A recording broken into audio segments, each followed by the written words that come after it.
super, jste šikovný.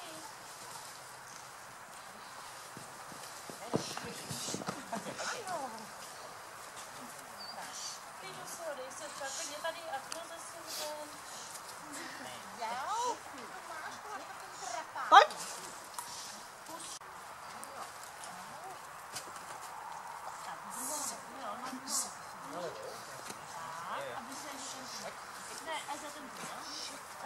Pojď to nás!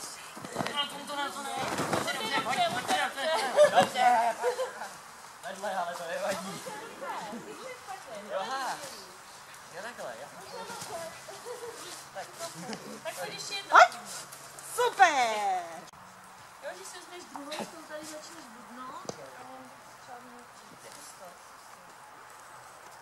Tak je to ono. Pojď. Jako nejlepší třeba na tom startu je, když fakt si stoupnete, řeknete k noze, ten pes vám dojde k noze, zůstaň a odejdu si, jo? To je, že takhle on nechce jít ke mně, protože já bych si takhle bych se s ním otočila a odložila. Jo? Pojď to. Jako se úplně od toho. Pojď!